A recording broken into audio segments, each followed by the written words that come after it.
We'll get started and people will drift in when they want to get organized. So good morning, everybody. Welcome to you all wherever you are in the world. This virtual conference is brought to you by the UK Sheep Veterinary Society, which is a specialist division of the British Veterinary Association. Firstly, I'd like to thank Fiona Lovett and Flock Health for providing the platform support and the conference organisation and support. With a special thanks to Phillipa, who you'll see on the screen, for organising the speakers and the presentation.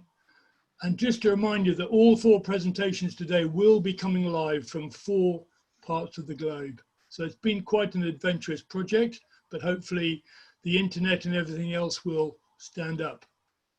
I'd like to thank MSD for their sponsoring of this first presentation from Australia. And it gives me enormous pleasure to welcome Dave Slade. My wife, Mimi, and myself visited Dave and Lynn, his wife, in Western Australia 2 years ago, and we were massively impressed by his farm and himself, if you like. So please sit back with your morning beverage and be prepared to be fascinated and informed. Thank you. I'll now hand over to Phillipa, who will chair the meeting. So let's get the show on the road, Phillipa. Oh, brilliant. Thank you very much, Nick, for that introduction. And good morning, everybody, or wherever you are in the world, whatever time of day it is. Nice to see you. And I hope you find this series really interesting. So I'm going to not hang around and introduce David Slade. I'm really excited about this first session.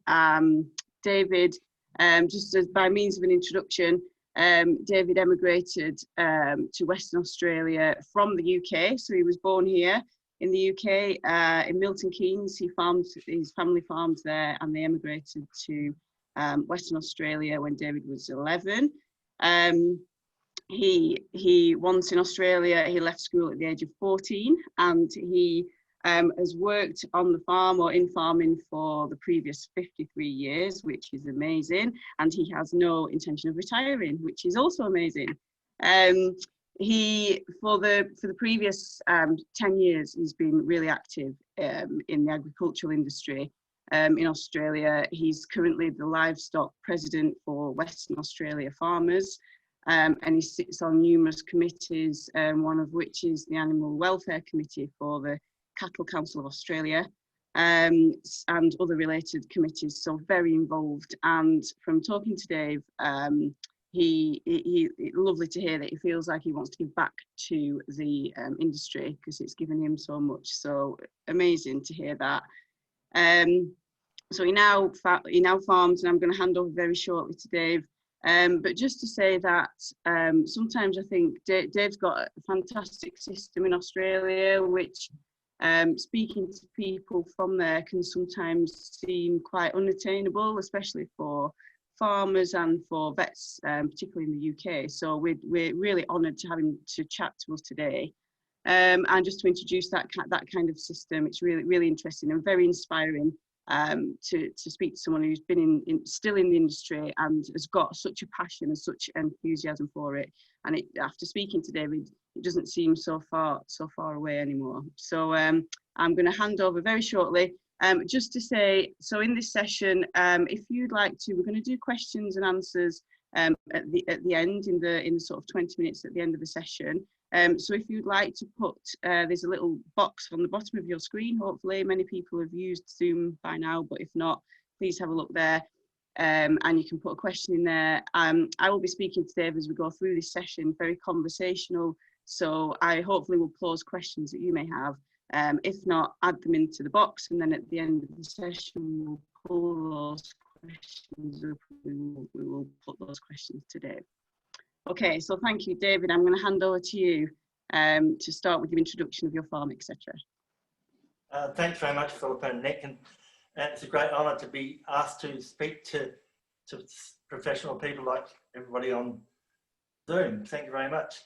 My wife and I must start with my wife Lynn is a true partner, and without and we do everything together, and she is 100% behind the whole business. So it's my wife and I started farming together 27 years ago on a couple of thousand acres, 2,200, and we now farm 15,000 acres with other farms as well. But the farm is a family affair with son Andrew and son-in-law, and my son just done a Nuffield scholarship with on data aggregation, and there's a full bottle on all the stuff. My philosophy towards farming is that it starts with the soil and the soil balance. Get the soil balance right, and you'll grow healthy crops and healthy livestock.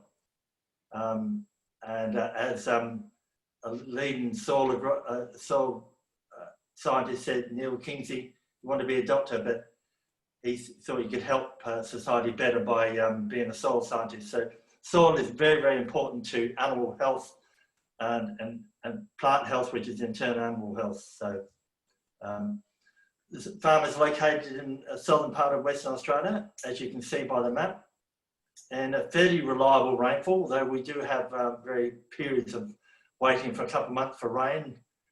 And so we pray a lot for rain but, when we get some. So, and we had a tight season this year, but it's looking pretty good. So our growing season is from May, June to November. Then it dries off. So it's an annual pastures, and they germinate every year. So with no perennials in the system whatsoever, with about 550 mil rainfall, mostly in the winter. So in that we crop 7,500 acres of wheat, barley and oats. Average yields about 2 tonnes to the hectare on cereals, about just over a tonne in canola, oilseed rape, we call it canola in Australia. We also run 7,500 ewes, producing over 10,000 lambs, and they're all a full composite ewe bred in New Zealand. 1972, we imported Sussex cattle via semen from Britain, and so we run a 550 herd of Sussex cattle, run as a single suckler herd, and they go off for about 12 months. David, can you tell us about the breed, the sheep breed, the green line breed? Well, the New Zealanders are probably the best in the world at breeding low care sheep that do the business, and it's because they rely on, because there's no subsidies in Australia or New Zealand, they have to perform. So there's no freeloaders, and New Zealanders are really good at that, as you would observe with all their sheep hunting gear, practically for one. So these composites were formed out of a Texel Coopworth East Frisian. Mm-hmm. And when we went and saw the composites, this a fellow called Kerry Dunlop, who's people might know him around the world, and I said, "Where's your stud?" And he said, and we looked at 3,000 ewes, he said, "They all are." He said, "I don't multicull anything, and everything's selected and culled to very, very rigorously." Mm-hmm. And one interesting thing, which he had one of the highest worm resistance in New Zealand, and he didn't do any fat counts or feed-to-weight counts at all on the sheep. He just culled them, and eventually ended up with worm-resistant sheep with selective culling. Not specific for worm resistance. He wasn't doing that. He's just selecting for good doers and good sheep. Mm-hmm. So, yeah, so that's basically, and then we imported those, and that's all we run, self-replacing flock. So you don't need terminals. And they're also bred to grow really fast early, which is meets the market. Mm. So, okay. So that's about it. Yeah. Do you want on the sheep? Do you want to hear? We use the vets a lot on the sheep. AI preg testing, vaccedamizing rams. We did which we found the vaccedamizing rams were used better than hormone treated wether or ewe. And so we synchronised the ewes very, very successfully this year. And most of them land within a week. Okay. Also taking feed-a-week counts for accreditation for JD or Johne's disease, ovine Johne's, which you've got over there. So, which it does affect, we found it affects the merino sheep more than a lot of the crossbreds and or Bordelesses. Say if we want to pick a Bordeless, or I think it's because they've probably been brought up with it in the UK, Europe for a long time, but the merinos haven't. Mm. We take blood samples to tell the selenium levels, copper levels, B12 levels, cobalt, because WA is very low in selenium, copper, and cobalt. Mm-hmm. So selenium, you can't put that on. So it's not essential for growth and pasture. So people, forget it. Brucellosis testing as well. We use the vet for, so we're TB free, brucellosis free. But we don't use the vets on day-to-day things for sheep, but we use them for diagnosing problems which we don't understand. So it might come out every couple of years or every year. Yeah. And I'll take a sheep in and I'll say, well, I want you to tell me why the sheep died. And that's really helpful to us. So just running through the sheep. Sorry to interrupt. Do the vets look at your performance then? So the physical performance of the flock, and talk through that with you, or? Not quite so much. No, I think that's you probably do get people which would. I know one vet who actually does do a health plan for the farmers, but our vets, our local vets, doesn't do that. But we use probably 4 or 5 different specialised vets for the business. Not just one. Okay, and so do you have? Would you have like a vet for the breeding flock and a vet for your finishing lamb sale? Well, no. The vets we use for the sheep mainly for AI and accetamizing, and that's a big setup which is specialised in AI and sheep, preg testing. And that sort of thing. Then we might use another vet for calving our cows, which he doesn't do. He's not a vet, a cow vet sort of thing, in other words. Okay. So, yeah. Okay. Yeah, go on. The lambing down, lamb down in 200 to 300 twins per mob, and up to 200 to 500 single ewes in a mob. We normally lose from scanning to lamb marking 10 to 20% of fetuses, which is acceptable to us. We lose more than 20%, we think we probably need to do something about it. But okay. the survival of, yeah, go on. How do you record? Do you record your losses? Do you record reasons? How does that work? Well, no. I mean, we've got this year. There's no time for that. Basically, we had a young girl doing the lambing run, and she was doing. She said she's doing 80 k's a day. She's back by 3 o'clock. But she's only got time to lamb. It's a welfare run, really. Is to lamb ewes that can't lamb, and also put ewes which are cast up, and so. But she's looking after a few days there was over 1,000 lambs a day dropping. So we don't model colour. In other words, every lamb's got a mother, and we don't go looking for the mother. So if you do, you just breed sheep that can't cope, that need to find a mother every year. So it's an interesting. When we do record ewes individually for the stud, which is 600, but we actually save lambs and mother them on, and then we follow those ewes through, and they lost their lambs at an alarming rate compared to a normal ewe. So we stopped doing it. In other words, if you mother a lamb on, you should put a cull mark in it and don't use it for breeding, because it's got a problem. Yeah. Okay. Yeah. So the emphasis on trace elements and making sure everything's right in the ewe before mating and before lambing. So before mating, we use a multi-min injection. I'm not sure where you got that in Britain at all. Yeah. Which is and a B12. The multi-min is zinc, copper, manganese, and selenium. So selenium is important for pushing out the lamb. Copper as well, and zinc is also for infections. So if you keep zinc levels up, you lower your infection rate in your flock.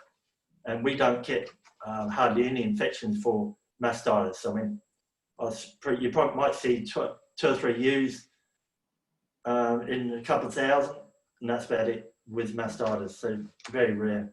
So you're very much focusing on ewe body condition and what she's doing the whole year. Yes, yeah.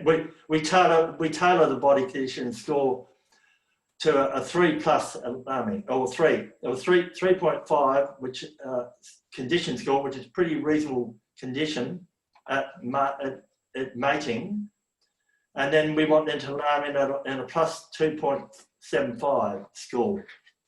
And the other thing is that lamb survival is due to how well the mother's fed. So, feed the ewe, ad-lib feed at lambing, but not as much before. The last 2 weeks you can feed her up, but before that, be careful, otherwise you get big lambs, dystocia, coming in. So, and that's why we don't have any lambing problems, basically. And that if we did, it'd be just too labour intensive to sort it out. So you've got them in the right condition beforehand, consistently, as much so that they lamb down easily. Yes, that's it. Yeah. Who body condition scores them? Who body condition scores them, and when do you do it? Well, you'll do it. I do it all the time out the paddock. I mean, you just visually assess them. Once if you're a stockman, you should be able to tell what condition to score your sheep are, even if they got full wool, because the wool will be tighter. This sort of thing. And if a ewe is down a condition before mating, or a month before, I'll feed her up until she gets to that condition. Otherwise, they're on dry feed, basically. Feed the sheep, then you won't have any problems with mismothering, and you'll have good lambs. And how are you feeding them around lambing time? What's their... Well, lambing, we defer grey, so we wait for pasture to germinate, and then we're feeding them grain in troughs on the ground, plus limestone for bone strength, and then once the feed usually gets away by July the 1st, and then we'll put them on pastures. You can you can see we're feeding sheep with a truck. So it's stopped. But and this year how long does it take to feed those mobs of sheep? Well, to feed 9,500 or 9,500 sheep, it'll take you 2 hours to feed them all. Wow. And you'll travel about 80 k's, about 7 tonne of grain in the truck. So it's pretty quick. So, and we feed them every 2 days. As you can see, there's not a lot of feed on the ground there at the moment. Yeah. So, just cover the jetting side, Phillipa. Yeah. If we get a fly strike in any sheep, the whole mob gets jetted. And we're just jetting 20,000 sheep at the moment. And we haven't had fly strike, but we know the exact date when they start. So it's all preventative. So we haven't had a fly strike sheep on the farm yet at all, but the whole lot are getting jetted to stop that. Because if we don't want sheep fly strike, usually basically you might as well cull the sheep if it gets fly strike, or it won't breed and won't raise the lamb. So make sure they don't get fly strike. And using the New Zealand electro dip, Vetricin, which is a very safe chemical, will last 10 to 12 weeks protection against fly.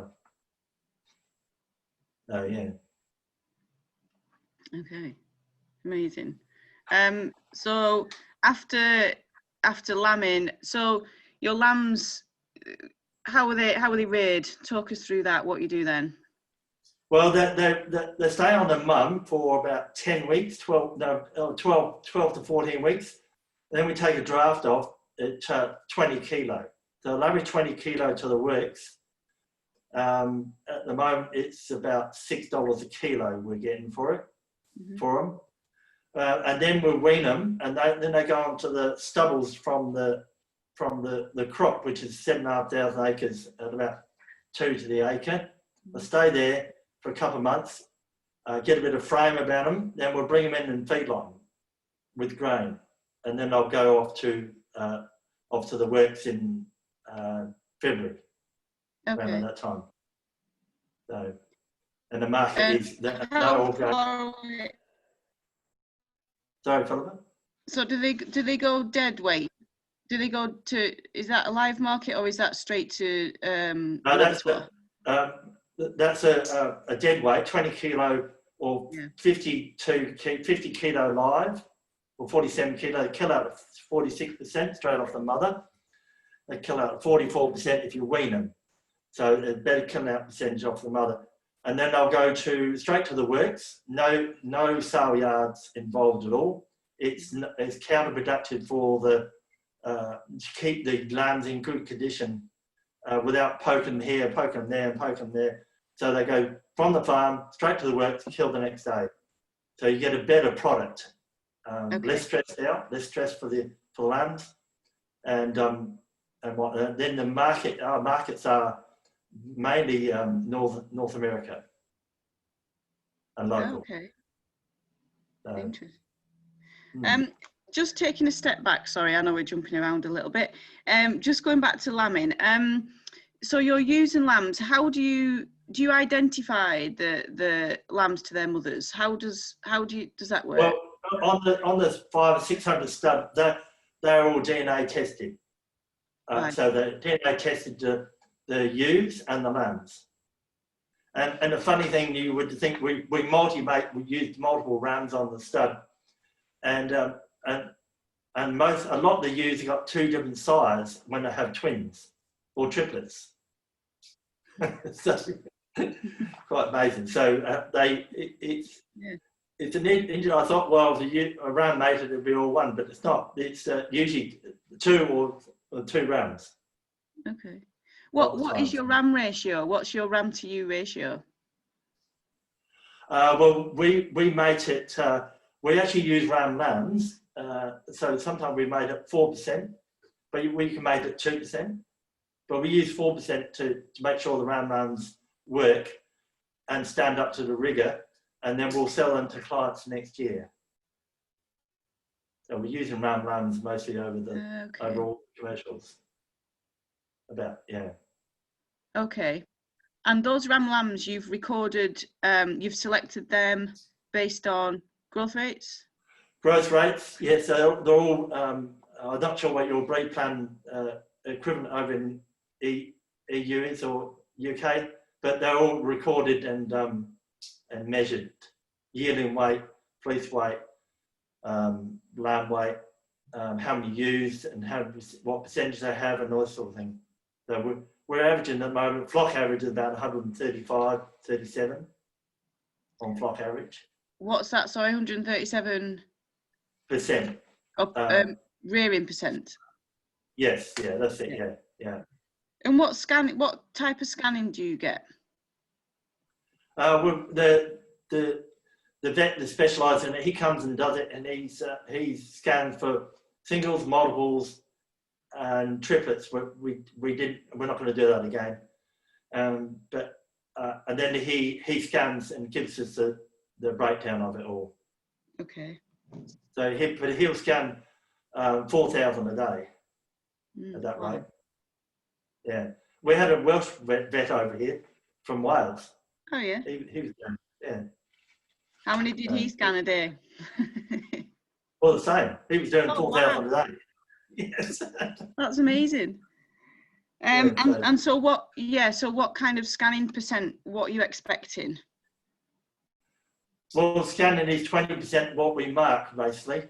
Right. Above, yeah, 10%, yeah. So 20%, usually 20% losses. But yeah, okay. From 20% losses from scanning to. Yeah.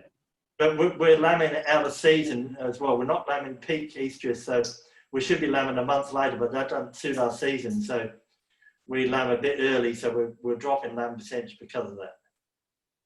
So you could achieve another 10 or 20% if we lambed another month later. We're not willing to do that. And why is that? Well, we've got to match our number of stock to our growth rates of our pasture. Okay. Otherwise, it's not viable. Okay. So you're measuring your pasture forage and what it's. Yes, that's it. Yeah, it's traditionally the winter time slows down a bit, and this time of year it starts growing really quick. So, and it's a clover ryegrass pasture. Okay. So do you need to feed the ewes? How long are they fed for? Well, sometimes they've been fed up to 6 months. Like this year they were fed for 6 months, every 2 days. They'll get hay as well. Late pregnancy, they'll get hay, ryegrass hay, because grain is very limited. It's very high energy, but it hasn't got a lot of all the other stuff in it. And so we have to feed minerals as well. So we feed minerals in the trough with the grain. Then later on in pregnancy, we'll feed hay as well, because otherwise you get prectox. And so you need to keep the feed up to them, especially the twin bearing ewes. Okay. And so then, sorry, I'm jumping around again, but what other procedures do you do then? So after, so lambing, what else? What between then and weaning? What else do they go through? They won't get any drenches. The ewes only get 1 drench a year because they're worm resistant. And also we'll use the cattle as a worm break for the sheep as well. Okay. So we'll run cattle. The cattle start a pasture for 6 months. Then the sheep will use that pasture for the next 6 months. And so it's actually a good management tool. So even though the cows don't make so much money as the sheep, they're actually eating some of the worms out of the pastures. So it's a good management tool.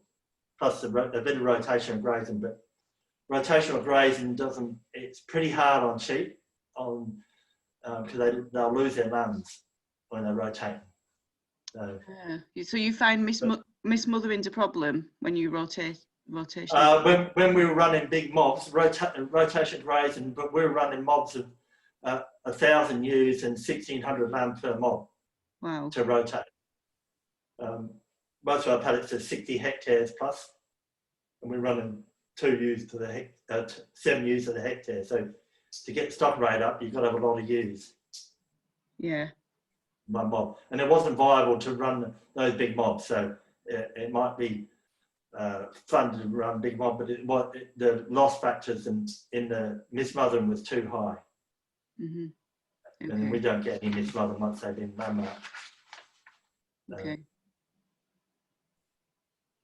Yeah. You want to switch on to biosecurity? Yes. We believe that the biosecurity starts at the gate. We don't allow sheep or cattle to come onto the farm except 3 bulls over 20 years. In the past, when buying sheep, we would bring in lice, foot rot, worms, and the one we didn't want was OJD. So ovine Johne's disease, which is an insidious disease. Once you got it on your farm, you can't get rid of it. So, no. It's the biosecurity is pretty tight on that, and that's why we don't buy in other sheep. Or I'm not sure with foot rot. Just touch on foot rot as well. Foot rot, these sheep are 4-5 resistant foot rot. That's a measure that New Zealanders use to measure foot rot resistance in their sheep. And so these have got very high resistance to foot rot. So if they do get foot rot, it doesn't really show at all. I mean, you might be interested to, when we used to get foot rot in the merinos, the virulent foot rot, the hoofs used to fall off. But Bord Leicester sheep with black hoofs and the Cheviot sheep, they don't get, they didn't even contract foot rot, so they're very resistant. The black hoof sheep are the foot rot. And a lot of people said if you keep the zinc levels up and the copper levels, you'll stop your infection anyway. On screen now, you're just looking at that's our lambing ewe. We'll go around, and the crate on the back's got a side ramp so you can jump the ewe up. So if we lamb a ewe and she's going to run off with the lamb, if we put her in the crate, take her back to the yards and make sure she keeps her lambs. It's just safe, so you don't have to lift her on. They're too big to lift. And that's I was really interested when I've spoken to you previously about how your concern for your staff welfare, which was really nice to hear, and that you didn't want. Tash does the work, the lamb run. Well, I can't lift a 70-kilo ewe, and I don't want her to either. So that's why we made these little crates go on the back of the ewe, so they used to run them up without lifting. So I just might add that the pasture in the foreground is not normal for Australia. Very green. Yeah. What disease challenges? What are your main disease challenges in the flock? The ones I've talked about before with the biosecurity, lice, foot rot, OJD is a big one. I mean, so otherwise it's just general flock health. You know, just keep the minerals up to them, give them a good feed, well balanced diet, and you'll keep healthy sheep. A sheep in good condition, that sheep's not in real good condition, about 2.5 score. Yeah. But she just lambed. So, you know, keep the condition score of the ewes up and make sure they get the minerals, chase them. Selenium is a big thing, you know. Plants don't need selenium to grow, and that's why people don't put it on. But stock do. They need healthy doses of selenium over here anyway. We've had a question actually about feeding from Rudolph. Do you ever get ruminal acidosis from feeding grain that much, as you were Yes, we do, and that's why if we're feeding barley or wheat, we'll introduce them very slowly. So I'll go out there and I'll start on oats, which is very low acid. It doesn't cause acidosis in sheep, and so we'll give them 100 kilos the first feed, and then or 50 kilo, then 100, then 150, and introduce it slowly to them. Okay. But on the feedlots, we use a TMR feed wagon from Ireland, and that keeps the diet right on the feedlot, because if you're feeding them for 3 to 4 months, you don't want acidosis. We were using Virginiamycin, it's an antibiotic, but we stopped using that once we went to the Keenan system with a higher roughage diet for acidosis. Okay. And so, and your feedlot using your TMR, that's for your lambs that you're as well, or and the cattle as well. They get fed at the same time, basically, not in the same pens, obviously. Yeah. So we just use either wheat, barley, and lupins. Lupins is a hybrid. It's similar to soybeans. It's got 32% protein in it. But we cut soybeans over here, so otherwise we use those.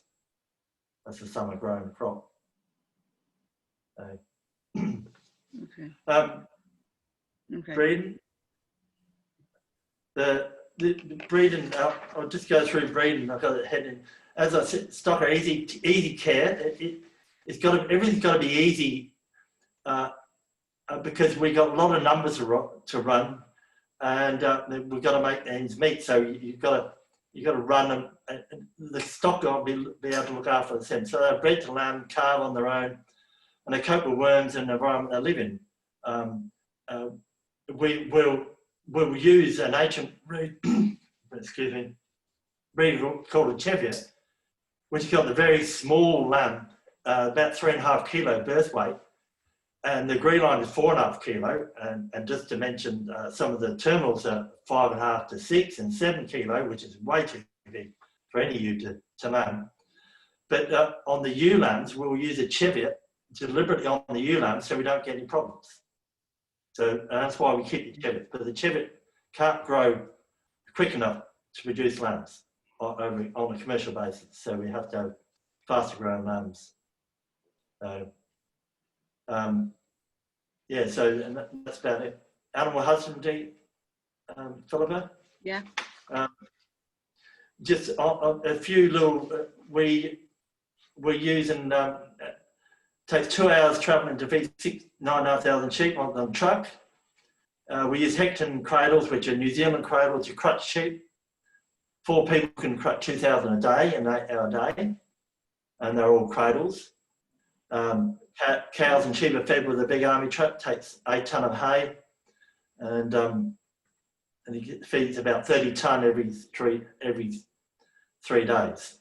Using the main machine we use for all husbandry work. We don't have any races in our yards. We use a Pratley conveyor, and 4 people can drench or treat 1,000 sheep. You can probably put that video up. Yeah. Doing up to 5 jobs.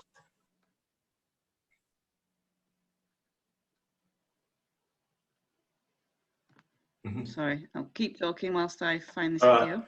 So the conveyor is, we take the team event, so it takes 4 or 5 people, but you're doing 1,000 an hour with 5 jobs. So it's very, very efficient labour, and no one works too hard at it either. So if I told someone to go and drench 1,000 sheep in a race, I wouldn't get many takers, but at the moment, through a Pratley conveyor, it's quite easy. I'm just going to stop that share now whilst I just find this video. Okay. I've got this one here. I'm just going to share this.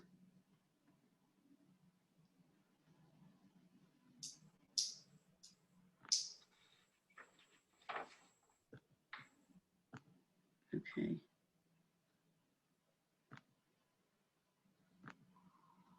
Yeah, here you see covered yards with sheep, and Scott had 3 vaccinations. He's got a dual vaccinator and 2 other vaccines. So 2 vaccines go down 1 vaccinator, and 1 on the other. So that's how you do 5 jobs. And we're using Slade injectable. Here we're using a drench. This is doing lambs after weaning. They've just been shorn. So okay. it takes Got another so it's all about making jobs easy, Phillipa. So here we go again. These are this out in the paddocks.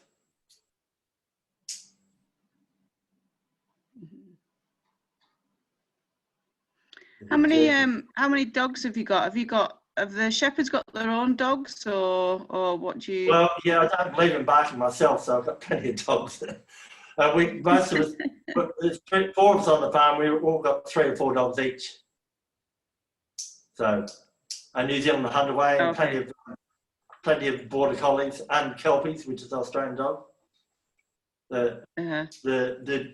The strain of dogs actually originates from Scotland. So I'll just go through finish going through the process of jetting the sheep. Jetting, you can do 1,500 an hour. Weighing with a Pratley weigher is about 600 an hour. So every sheep, and contractors are used for shearing. So it just about covers it. If you like, I can just run through the cattle, what we use with those, Phillipa. Well, actually, I'm just looking at time and trying to stay sheep themed. Not that I don't want to talk about the cattle, but I'm conscious of time. So I think maybe very shortly we're going to go to questions. But I just had a couple of questions myself. What are your challenges, not necessarily flock health related, but to your business, what do you see your challenges to be in the next sort of 5 years? Probably trade barriers, especially China at the moment.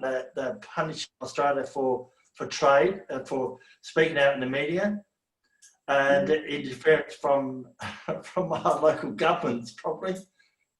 So we don't want to be. We want to be allowed to do. Well, we don't want people putting undue costs on us. That's the point. So that's probably our barriers at the moment. Yeah. So barrier is trade and whatnot. At the moment, we're trying to, but China certainly is a problem for that. Okay. For trade, they're using it against us. If they want the product, they'll quite happily take it. If they don't want it, then they'll put a trade barrier up. And you don't argue with them. So. No. Okay. Okay. Labour Brilliant. is another one probably. Labour's always a problem, possibly. So that's why we have labour saving devices, because you can't run this farm with 20 people. We run it with 7. But there's 3 or 4 on the crop side and 3 or 4 on the stock. So not a lot of people. You've got to do it quick and find every labour saving device you can to cut down the labour. It's very costly. Our average labour cost is probably $37 an hour. That's for an average person, up to $50 an hour. Okay. Which is 25 pounds UK. Yeah. An hour. And do you struggle to get skilled labour, or do you train them up? Well, I prefer to get people and keep them permanent. Unlike some farmers, they swap them in and out all the time. But prefer to get have people helping us, and I want them to stay for as long as they want. So and train them up to do the jobs. And I quite like it. Okay. But they move on, move out. That's the way it goes. Yes. It seemed. I think I would say it's probably similar over here in terms of staff. Finding staff and making it cost effective to have staff as well. With the ever decreasing margins. We've got a backpacker. We call them backpackers, and people mainly from Europe come over, and they have to stay to get a visa. They have to work so many days on the farm, and so we get backpackers quite willing to work on the farm. So that is a really good system, because most people in the city, even if on unemployment benefits, they won't come work on the farm. They'll stay in the city. But the backpackers are quite willing to. They're quite good. It could be chefs. It could be anything. Accountants. They're still really good on the farm. So, which is a saviour for most of the farm. Yeah. Okay. Oh, brilliant. Right. I've got a few questions, so I might go to those if that's okay. Okay. Do you want to read them out? Yes. Let me just see now. Okay. It's in the Q&A. Right. I'm just going to take them in order. So, vaccines. What vaccines did you say you used? Sorry, I think you covered that, but could you just go over it again? 5-in-1 for the sheep. If we use a multi-min, a 6-in-1 Glenvac X, which is Glenvac, which is a sheep measles we get if we don't use it on the sheep. It's a little cyst that comes. So 6-in-1, which is where you probably have the same over there, do you? 6-in-1. The Clostridiols. Yeah, that's it. Yeah, pulmonary kidney tetanus, black leg, black disease, and a few others. Yeah, and Aerovac, which is actually you start off as a pig arthritis vaccine, which works well in sheep, but we only do them once in their lifetime. So we don't do them ever again. We only do them twice as a ewe. As the first time before that, I only do them twice. 2 vaccination for a booster. but never again. So it's not necessary to do it again. Did you have issues? Did you have issues with sort of joint ill related to erysipelas then, or? No, only arthritis in the lambs. We were getting out of 8,000 lambs. We were probably getting 300 to 400 lambs. We'd have to euthanize. Okay. The welfare standards for shipping livestock are extremely tight. Probably the tightest in the world for any livestock. As you may have heard for the boats, Australia sets a standard for welfare on boats, sheep live export. They also set very, very high standards to sell sheep in the yard. So you can't sell sheep with any problem whatsoever. If it's limping, you can't sell it. If it's emancipated, you can't sell it. So you have to be really, really careful, and they'll prosecute you if you do. So it doesn't matter when you send 1,000 or 10,000, you send one sheep which has got a problem, they'll be on your door. Okay. So we have to be really careful on welfare. And what age in lambs would you have had that arthritis? How old were those lambs? From a month onwards. Okay. You'll see it. Yeah. And 3 months later.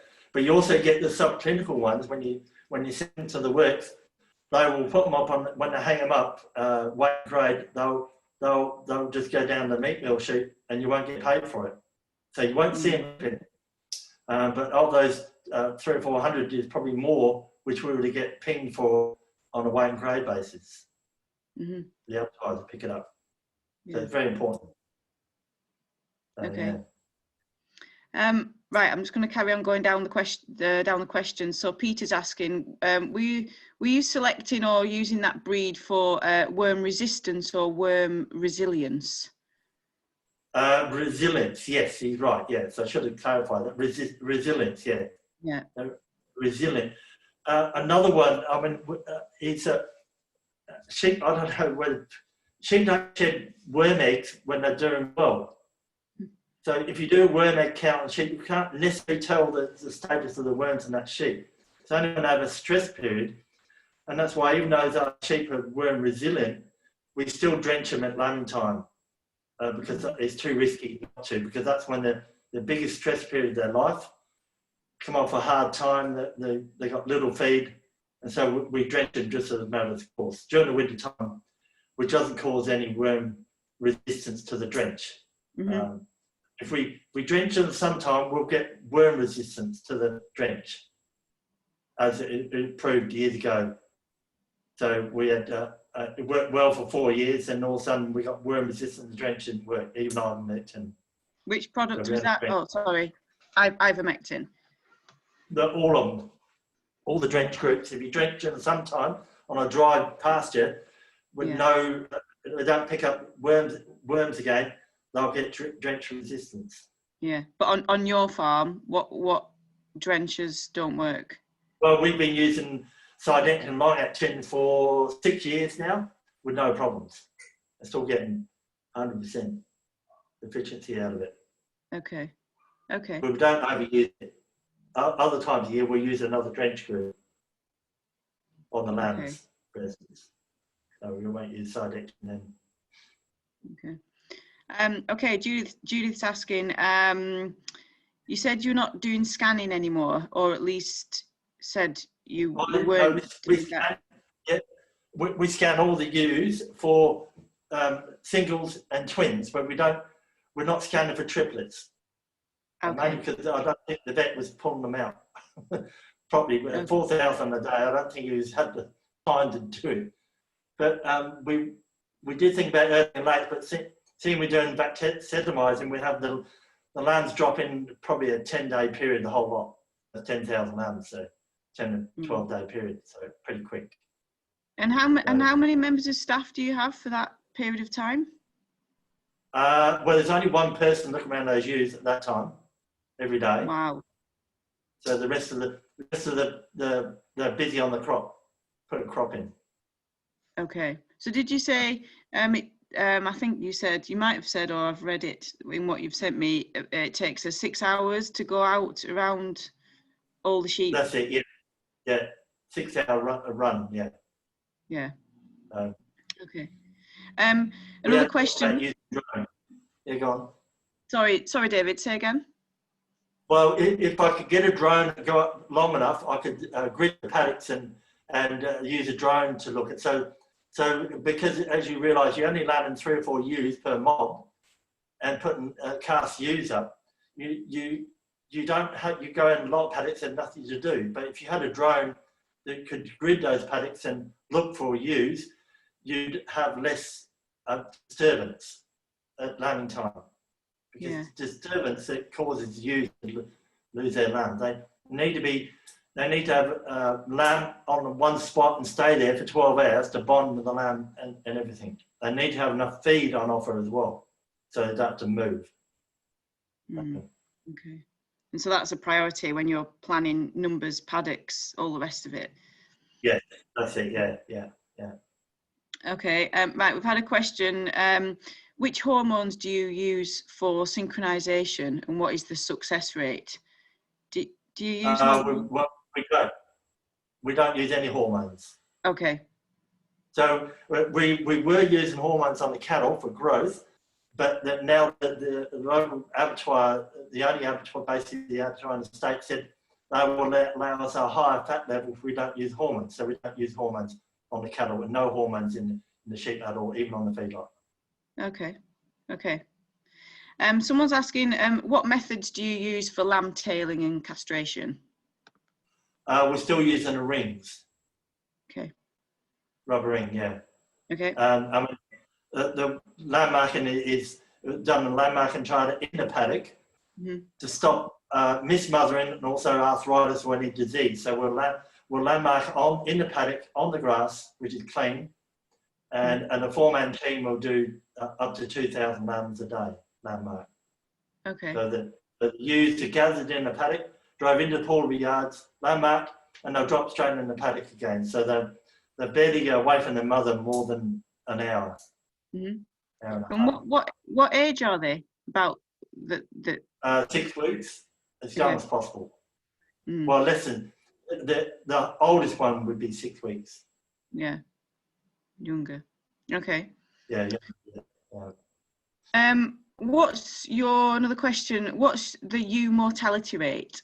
And what age are they culled, I suppose, and why do you cull? What's your cull reasons? Well, they have 6 lambs, and they're culled when they get when they start getting wobbly tooth or full mouth. Yeah. So we get young sheep. They don't last a long. And the mortality rate in ewes is probably 1%, 2% in the paddock. Yeah. No more than that though. And that's sometimes you might get problems with lambing, a bit of infection from lambing sometimes, but that's about it. And we don't like missing them, but sometimes you might miss one. It can't, but it's very rare. Okay, so an overall ewe mortality rate for the whole year is very low. Yes. Yeah. Well, that's the biggest risk during lambing. The rest of the year, they'll just drive natural causes, which might be heart failure or something like that, but not from not being fed properly anyway. Do you get them post-mortemed when you're unsure? Do you vets do that, or do you send them to a laboratory? Well, we basically we got Campylobacter probably, but really, we have vaccinated for that, but I don't see it's really much advantage in that at all. Once they get it as a young ewe, there's no problem then. And listeriosis, you probably get a little bit of that, but it's not a big thing, not a big problem.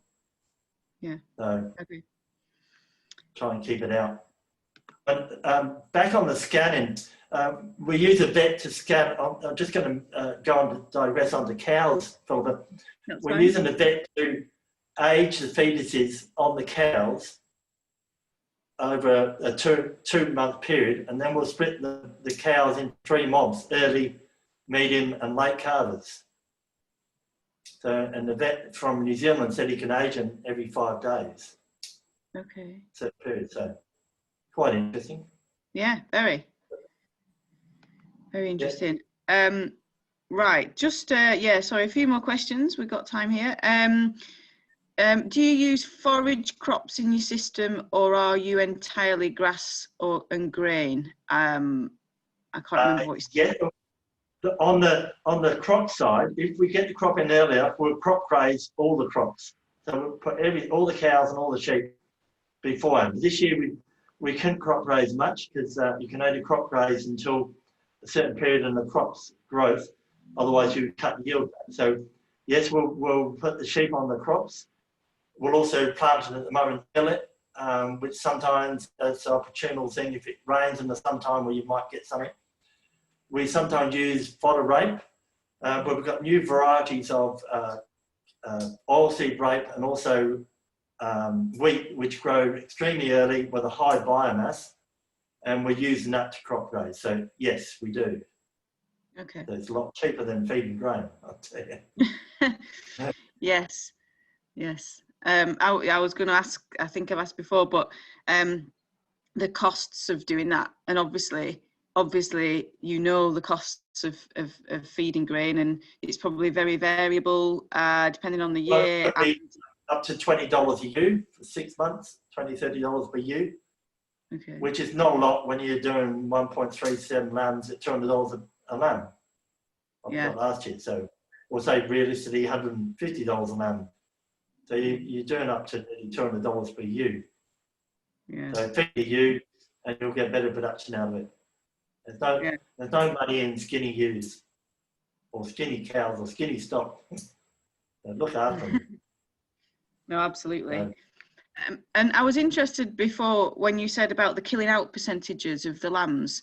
I think, had you said that over a lot of data that you've collected, they kill out better left with their mother?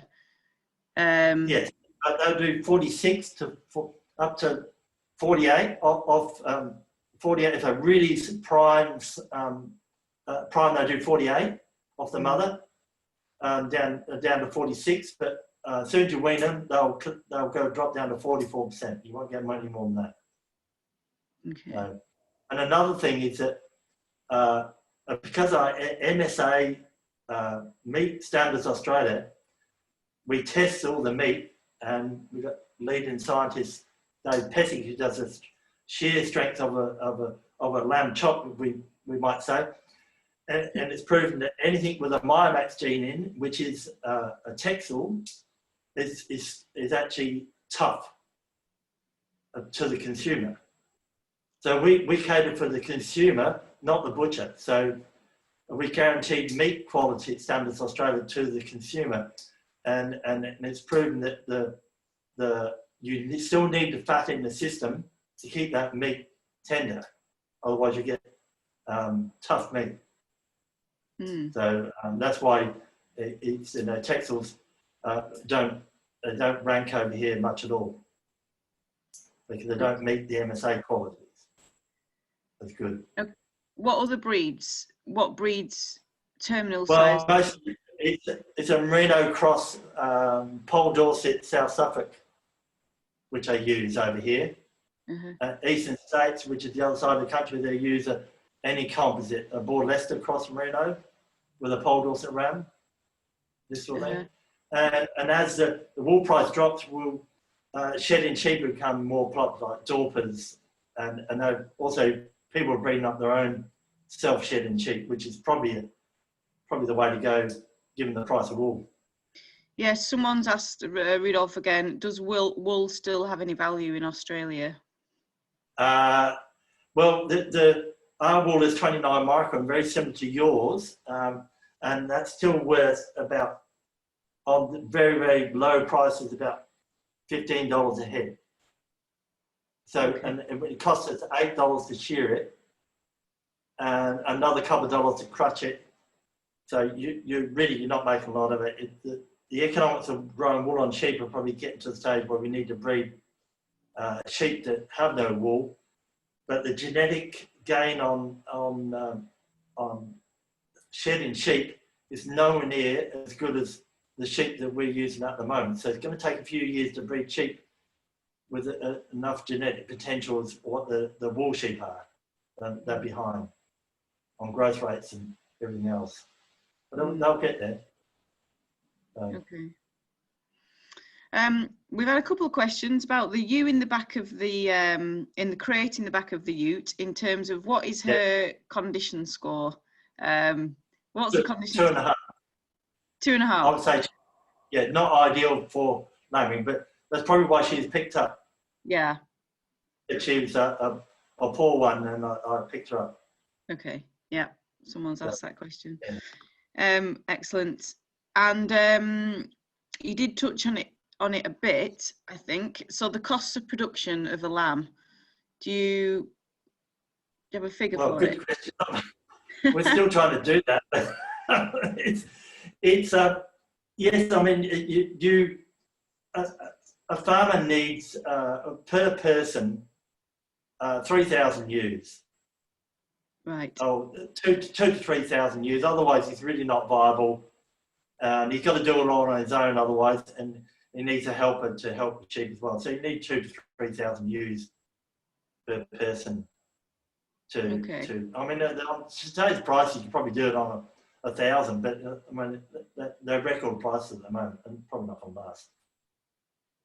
If it's up, I wonder if anyone can quickly put in what the UK equivalent of that is. In my head, I've got about 600 to 800, but that's probably a bit low. But again, on the prices at the moment, that might be comparable. But yeah.